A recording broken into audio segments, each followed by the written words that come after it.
I hate this chair. Too big for the chair. Because I'm too big for it.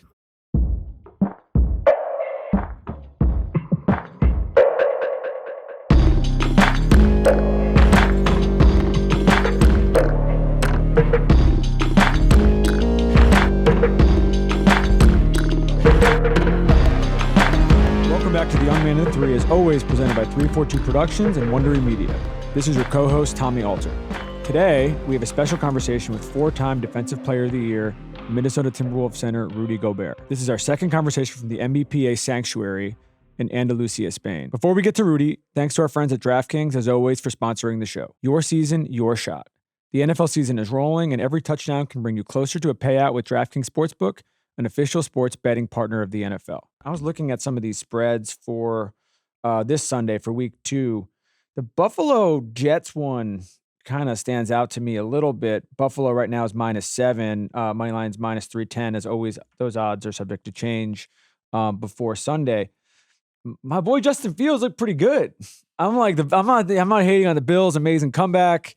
Josh Allen, the MVP run starts now, blah, blah, blah, all this different stuff. I put some respect on the Jets. I think that the Jets are going to make it a game. So I was a little surprised by that. Looking forward to doing these segments all year. As we get closer to the NBA season, we'll have some of the guys pop on, give their NFL thoughts as well. Until then, download the DraftKings Sportsbook app and use code YOUNGMAN. That's code YOUNGMAN to get $200 in bonus bets instantly when you place your first $5 bet, plus over $200 off NFL Sunday Ticket from YouTube and YouTube TV. In partnership with DraftKings, the crown is yours. Gambling problem? Call 1-800-GAMBLER. In New York, call 877-8-HOPE-NY or text HOPE-NY at 467-369. In Connecticut, help is available for problem gambling. Call 888-789-7777 or visit ccpg.org. Please play responsibly. On behalf of Boot Hill Casino and Resort in Kansas, 21 and over. Age and eligibility varies by jurisdiction. Void in Ontario. Bet must win to receive reward. Minimum -500 odds required. Bonus bets expire 168 hours after issuance. For additional terms and responsible gaming resources, see dkng.co/audio. Now, let's get to the interview with Rudy Gobert.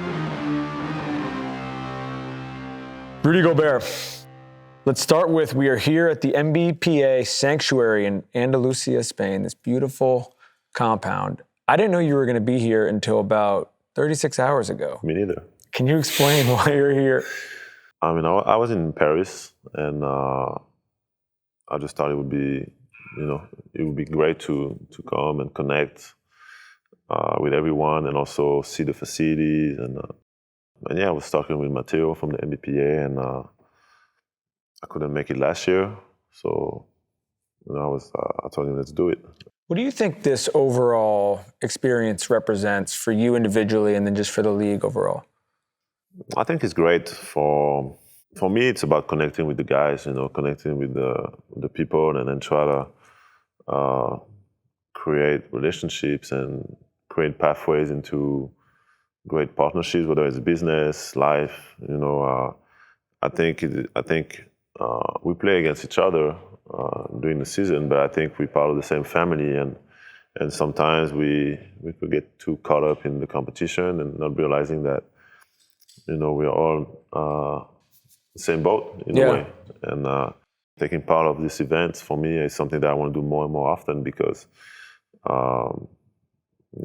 first of all, I've been in this league for a long time, and I think being able to communicate with the young guys and help them as much as I can is a mission for me, and also because I think it's really positive for the future of the league. I do think, we were talking about this with Andre Iguodala earlier today, there's really a value in getting the chance to spend time in a real way with guys on different teams who you normally are just competing with. Because if you're not their teammate and you're not playing with them internationally, there's not like a great, unless you're working out together, there's not a great place to actually get to know each other. And so it's a very sort of like humanizing experience on both ends in terms of actually getting to see the real person. 100%, and when I was younger, I was too caught up into the competitive spirit of the game, and I couldn't always separate, life and the game of basketball and the court. And now I'm like, I want to see all these guys succeed. I want to see all these guys being happy. I want to see all these guys get paid. I want to give as much as I can give in terms of knowledge and presence to them, and I still, when I face them on the court, I'm still gonna, go to war with them. But being able to separate both, I understand that we are play for different teams, but we are all teammates at the end of the day. It's something that now I really understand. So since the last time we've taped an episode, we've talked since the last time we taped an episode, you won another Defensive Player of the Year, and you've made the conference finals twice, and you guys have built a real monster up there. And I think that the last time we talked, you could sort of see that coming, but now it's kind of there. What is your perspective based off this past year, just based off what you guys accomplished, and what you're sort of most proud of from a takeaway standpoint? I mean, biggest perspective is that we're right there. Yeah. So obviously it's as a competitor, there's two ways of seeing it, right? It's like we were right a step below the NBA Finals for 2 years in a row. So it's frustrating because that doesn't happen, in a career. It's not something that happens all the time. But at the same time, it shows that we've been able to do it over and over, and that we're creating something special. And I think that's really what it's about for us, is that, what do we need to really be able to take that next step? And obviously there was, both seasons were totally different. 2 years ago and last year, there was the big trade with Cat, and last year I think we faced a lot of different kind of adversity during the season, especially early, and then we kind of overcame that, grew from that, and were able to finish the season strong and have a really good playoff run.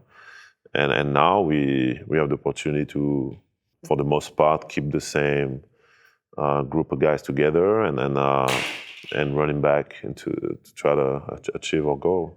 You have a great relationship with Kat, and you've been in the NBA for a long time now, so you've seen a lot of big trades. You've seen, it's hard to surprise you, I would say, but when the trade happened in September, whatever it was, 4 or 5 days before the season, we were just talking about Dante, is on the other side of it. What was your sort of initial reaction when you first heard about it? I think it was a surprise for everyone. There was rumors, the previous year, but I think it was, coming into training camp, a little bit of a surprise, but, it's part of the business. And so, I was obviously sad to see him go, but I was also excited for him to be able to play in a great city and, close from where he grew up and close to his dad and everything like that. So it was a mix, a mix of thoughts and emotions. And I remember he came to my house, I think the day after the trade or the day of the trade, and we hung out and we had some great conversations, and a little sad, a little stunned, but at the same time, also excited about the opportunity. What did you learn about Julius as a teammate versus Julius as a competitor? Julius is a very unique guy. He's one of the hardest workers I've ever been around. And I think when you don't know him, I think he can have this kind of like quiet, antisocial energy, which I kind of can have too myself. So I was kind of alike in some ways sometimes. But once you get to know him, you understand that he's a really funny guy, and he's a great father. I have a lot of respect for him for that, and he's just a great man. And he's a competitor. He wants to win. He wants to be great, and he's doing anything he can to keep getting better at this stage of his career. So it says a lot. Well, it feels like one of the traits, the shared traits you guys have in your group, starts with you and Ant, but Julius, Dante's like this, Jaden is like this, Nas is like this, coming back. You got a lot of dogs. You got a lot of sort of, you could call them crazy in certain ways, but you got a lot of guys who want to go to war. And I'm curious, like your perspective on it, with this group having been together for a couple of years, where that shared energy comes from. Does it just start with you and Ant, or is that the coaching staff? Like, what is it? I think it's I mean, we have a lot of guys that come from different backgrounds, but I think all of us are underdogs. You know, we all have to overcome, you know, a lot of things in our life, in our careers, and I think we're in a place when we really embrace each other. We really want to see each other shine, each other succeed. You know, I don't think it's something that's common in the NBA. You know, when you see like your teammate getting paid, like everyone is super excited, super happy. There's not these things of, you know, how he gets paid and why I don't get paid that much or things like that. You know, I think everyone is super excited for their brothers and their teammates, and it says a lot about the love we have for one another, and that's fun. You know, it's fun to be a part of. I wanted to ask you about the Lakers series in particular. The closeout game, obviously, you know, you played great. Doing it on that stage is always amazing. Doing it in LA, probably even better because it just is it's doing it against the Lakers. Your perspective looking back on just what that kind of meant for you, you know, on a personal level. I mean, it meant a lot, you know, being able to deliver that way for my team at this moment, you know, in a crucial moment in the series. You know, it was fun for me, you know, and I was really, you know, the beginning of the playoff were a little more rough for me statistically. Yeah. You know, I try to give my best every night, and I was also going through some personal stuff, so I was really trying to, you know, do my best on that extent, but being able to deliver for my teammates, also against JJ and against this great Lakers team, you know, because even though Luka had just got there, it was still a really, really talented team, and with two of the best players of all time on that team. So, no, it was a great feeling for sure. Have you had a game in your NBA career like that? I mean, it was watching it. I wasn't at that game. I was at a few of the other ones in the series. It's especially when people talk about like the changes of the modern league and everything like that. Like you just basically showed up 2 minutes into the first quarter, and it just became the Rudy show. You know, in a way that was like you've done that a lot in different ways, but maybe not like this. I mean, I remember when I woke up that day, I was already in the mindset that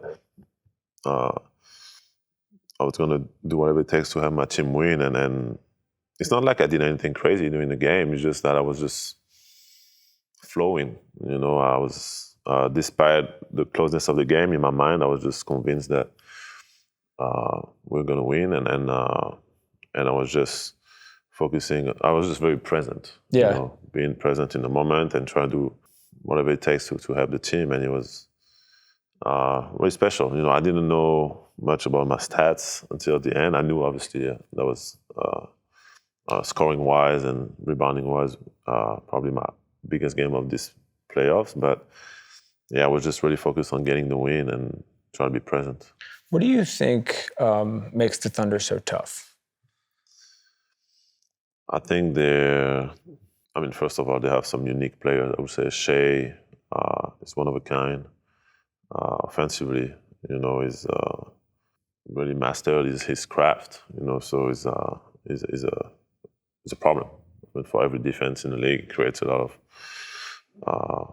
lot for his team, and that is their engine. But their togetherness, you know, their toughness, you know, defensively, I thought bringing Caruso and Hartenstein was they were already really tough defensively, but bringing those two guys, I thought was an amazing move. So Sam Presti, he did a great job doing that. And yeah, just their defense, man, is their defense coupled with their togetherness. I think they're a really mature team. You know, they're not playing the way the age show up on the paper. You know, they are very poised, you know, through adversity. And that's, to me, the mark of a great team. Is like you can tell that they're never too high, never too low. And usually that's the weakness of a young team, but they don't have that weakness. And yeah, they're fun to watch. We did an episode yesterday with the Thompson brothers and talking to a man about this afterwards. You've been in the Western Conference your whole career. You've been on good teams for almost your whole career, the last 8 or 9 years, really good teams. Have you ever seen a conference that is like this? So the West has always been really tough, but usually there was always a team that we were like, a team or two that we were like, okay, they're going to the finals this year.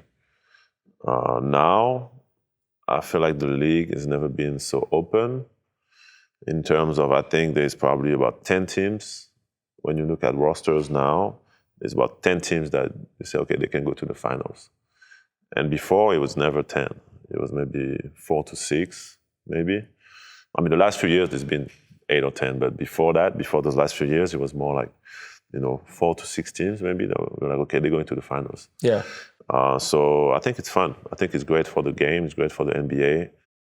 And it's exciting, to know that it's tough because you know that, every night, and even those young teams are really tough. It's just Portland got a lot better. The level of the game is just super high. I mean, you play. There's not a game when you play and you're like, oh, it's going to be easy. And even when you think it's going to be easy, usually you can get surprised. So it doesn't happen anymore. Yeah, Portland got a lot better. New Orleans is healthy. Like there's no holes in the schedule. There's no like we got a week that we feel good about. No, and from our own experience, every time we thought that, we usually get humbled. So, I've always learned how to respect my opponent with the highest regard and try to, see every game as a big game. Do you feel like broadly, if you were a GM right now, knowing what you know from your own personal experience, from a team building standpoint, I feel like, and we did an episode with Jalen Williams a couple weeks ago in Vegas, and he was speaking really highly of you guys, and he was just like, we shot really well, which is why they, won the series, but you guys have played them tough. You played them tough all year and everything like that, but I feel like you guys are built similarly in certain ways, and that you have both have so much depth. Do you feel like, as a GM from a team building standpoint, that's always been the case, or that's shifted more over the last couple of years? About the just team building in general, about how you would put together a roster if you were making that decision. I think when you're a GM, you look at your star players and you look at how can I maximize these guys and how can I use these guys' talent to build a championship team.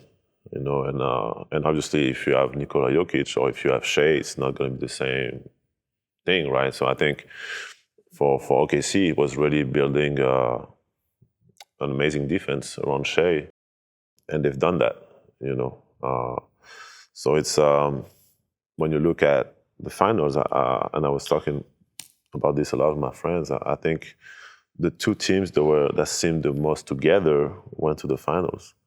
I think Indiana wasn't necessarily the most talented team in the East, but they went to the finals because I felt like they were the most together team, and in those moments of adversity, I mean, I don't know how many times they came back from being down 6-7 points in the last minute, but I think it doesn't happen if you're not together, if you don't believe in your teammates, if you're not poised in adversity, through adversity. And I think OKC is the same way, differently, but same way. I think it shows that chemistry is really, really important, and teamwork is really, really important. It's funny you said that about Indiana, because I remember you guys at a game with them in March, because I saw Dante. I was in Minneapolis right after, and I saw Dante, and then I saw Ty and some of the Pacers guys later that week. You had a game where none of their starters played, and it was in Minneapolis, and it was sort of like, it felt like it was a schedule loss. And they had guys. I think I got ejected. I think you got ejected, but they kept coming back. And it was a little bit like what you're talking about, with all guys who didn't even play in the playoffs. Exactly, and I think it's about the spirit of the team. It comes from your leaders, obviously, but just the togetherness, and being able to overcome adversity together. I think it's super, super important when you get deep into the playoffs, when you have the whole world watching you and talking about you and ready to tear you down or spread you apart like any opportunity they get. I think being able to be connected to your teammates and share the same goal, it's huge. And OKC had that, and Indiana had that. Who are the other bigs in the league you like watching? Like when you're scrolling, if you're on a you're in a road city and you got some time, who would you turn the TV on for? I mean, a lot of guys. Obviously, Jokic. I love to watch him. Sengun. Some of the young guys, upcoming guys. I like to watch. Something like Mobley. I'm just a fan of the game, in general. So nowadays, these guys are individually. I'm going to check out, like see what they're doing, But I think I enjoy to watch more the team and how, good games, good teams facing each other. It's always fun for me to watch. Have you got to watch Duran much in Detroit? Duran, yeah. Yeah, he's another one who's like. Yeah, surprised me is his rookie year. I played him the first time, and I didn't know much about him. And then I looked at his numbers, and I went, okay, he's already there, And I think he has a bright future.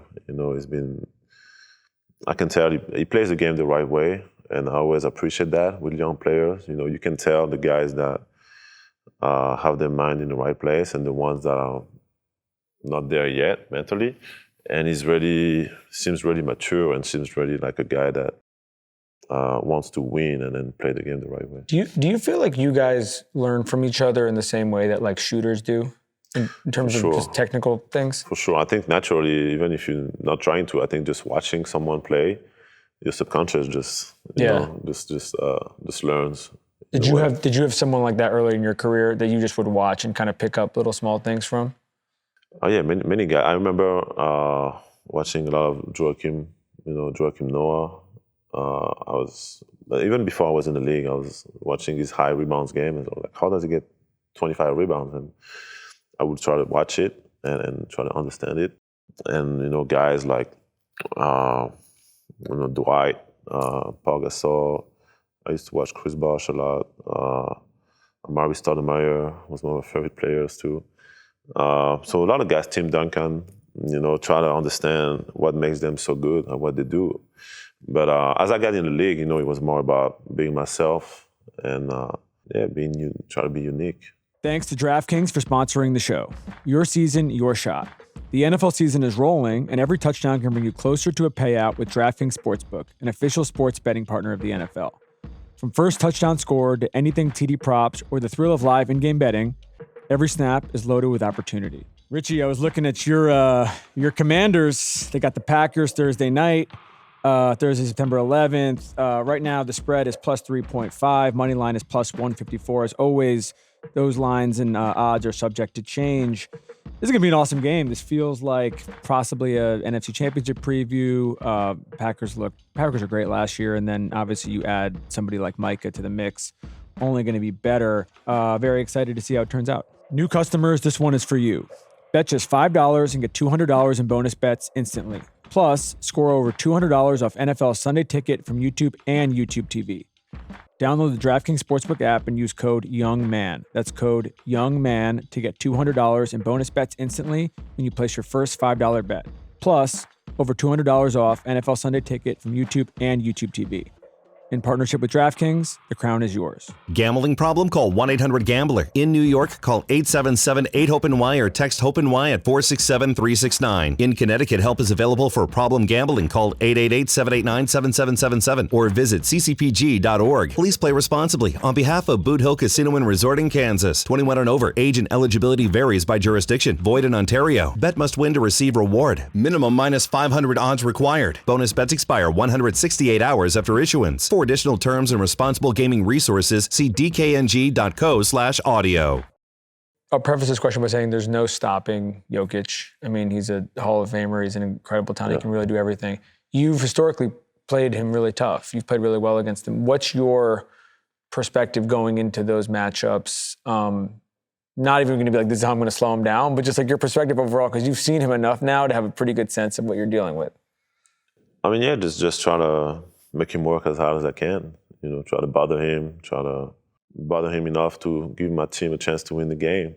I think that's I always embrace those challenges. I'm always, when I wake up and I get to play Jokic, I'm always grateful that I get to try to stop one of the best players in the world and doing what I love to do and it's been fun.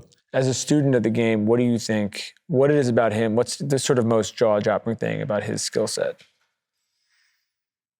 I mean, I think the way his brain works.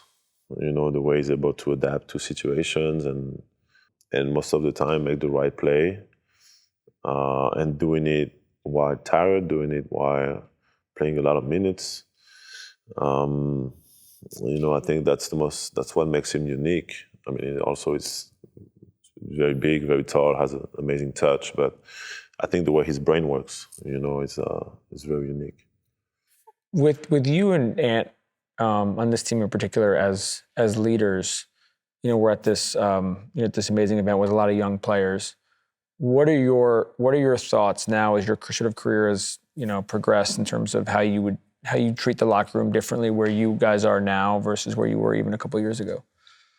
I think when I got there a couple of years ago, I was more trying to bring this winning culture into the organization. We had a lot of young guys that were super talented, but they weren't able to win consistently yet. But in my mind, I knew that we had everything to be able to do that.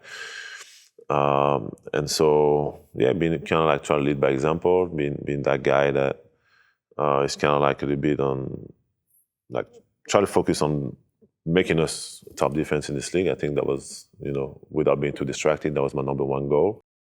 And also, showing them what I think is great for an NBA professional, what I think can help you in your career to last as long as you can, and to keep learning and keep getting better. Whether it's mostly stuff outside the court, but I think that's what was needed.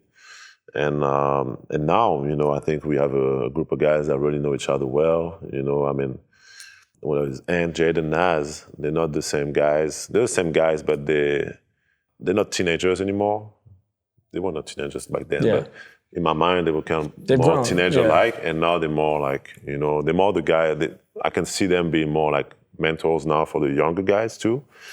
And, they really took another dimension mentally. Their mind is way more open, and I think they all understand what it takes to win, and it's fun. It's fun to see that growth and to be a part of it. We did an ep a couple weeks ago with Nico Batum in LA, and we talked a lot about everything, but we talked a lot about his international experience.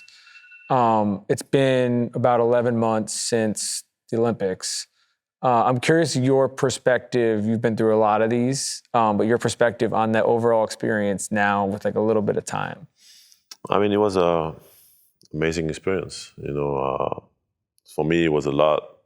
I mean, it was a lot of ups and downs, right? It was lots of things happened throughout that time. I'm just grateful I got to experience that. And then, obviously there's the disappointment of not getting the gold, but at the same time, every time I meet people in the street, or, I hear from people that were there or that were watching us, supporting us, I realize that, they tell me that, they will never forget these moments and these emotions that they got to live. And that they felt inspired, despite the loss, that anything was possible, and I didn't realize, because I always think anything is possible, but I didn't realize how much like that, just the level of togetherness and the mindset that we've shown on the court, how much that could have impact people and the younger generations, most importantly. Yeah, the Germany game. I mean, the German it's an all-time Olympic moment.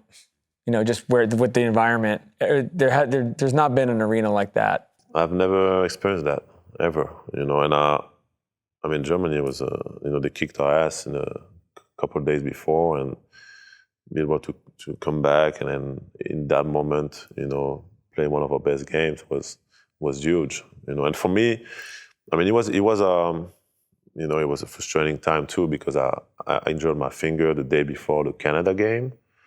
So I received a pass and my finger was split open.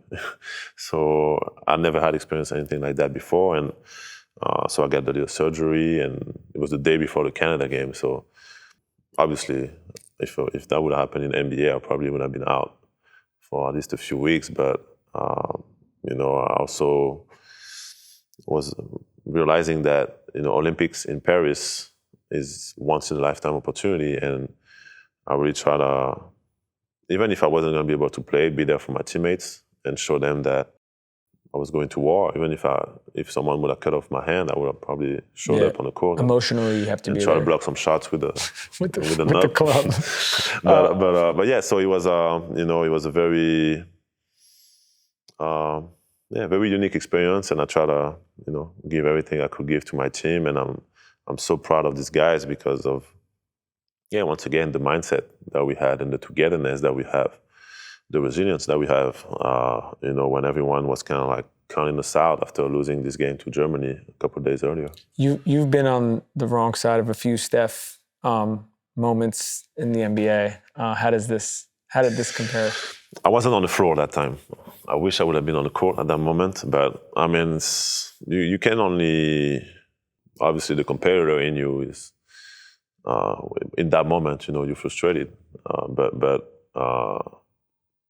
very quick, you can only be grateful to be able to witness and live such greatness. When you witness those kind of plays and efforts, you can only tip your hat, and then and you don't want to be turned into a fan, but you want to be like, okay, like, this is one of the greatest to ever do it, and then and this is one of those moments when I don't think we lose the game there. I think we lose the game before, but when that happens, you can only tip your hat. Before we wrap, I wanted to ask about Victor. You just left his chess tournament a couple days ago. You've known him for a long time. He's on the upward trajectory of what's going to be a pretty special journey. I know him a little bit as well. He's an amazing person in addition to obviously his game. What have you seen from him on the court in the last couple of years? He's thankfully said the other day he's healthy. He'll be back in the fall. What have you seen from on the court that just makes you excited as a friend, even though you've got to deal with him? Mm-hmm. On the court? Yeah. I think his freedom, is like just he's free on the court, and and it's not something that's easy.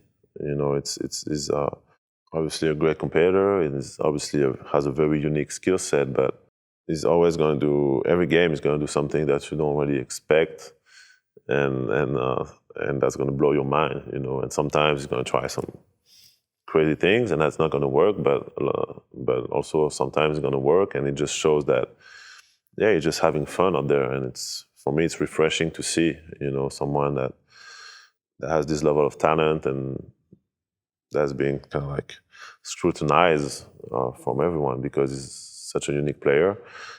Just enjoying himself, just keeping his mind pure, he's staying pure, which is to me a great sign of who he is, and just focus on winning and having fun. Did you have a moment with young Victor when you first met him where you started to understand how special he was going to be?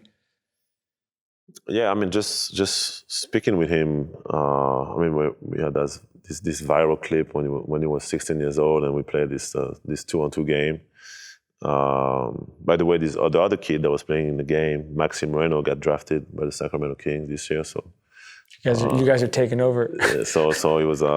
I just wanted to mention him because I think he's a really good player. But yeah, I saw his mindset, and that's what I told everyone. Since there's the talent, there's the measurements. I mean, this all unique, right? But his mindset to me is what really showed me that he was paved. I don't want to jinx him, but it was paved to do something unique, a unique career, and he's a unique being. He's a unique person, and the work that he puts in on his body, on his mind. I think a lot of people don't realize that being so tall and it's great for basketball, but it also requires more work. It's the amount of time that you have to take to work on your body, on your recovery, on your balance, joint strength, all of these things on top of the skill set. Of course, it's a lot, and he showed me really early on that he was willing to do that, and he had an open mind to any way possible to keep growing, keep learning. I think we'll close with this in the spirit of the sanctuary where we are. You're meeting a lot of younger guys here on this trip, the younger guys in your organization. What are your sort of 2 or 3 tentpole lessons from your own personal experience that you like to pass down to everybody? I think, first of all, I think it's really, like for me, the more, I still feel like I'm young, but the older I get, the more I realize that it's amazing and super important for me to share knowledge with the younger guys. I think like try to lift them up, try to give them advice or lessons that will help them, whether it's in basketball or life. It's super important. And for me, I would say the one thing I would say is just always keep your mind open, stay curious, keep learning, keep doing whatever it takes to get your mind right, your body right. And the one advice that I wish I would have got earlier, but I think I probably got it, but I didn't listen to it, is just enjoy the moment, because we always get so caught up in the next game or the next season or tomorrow, who I want to be tomorrow, who, or being too dissatisfied with today. I think just enjoying the moment, enjoy the wins and enjoy the struggles, because that's what is going to help you reach your higher self and your higher, skill set in whatever you do. Well said. Rudy Gobert. Thank you, sir. Thank you.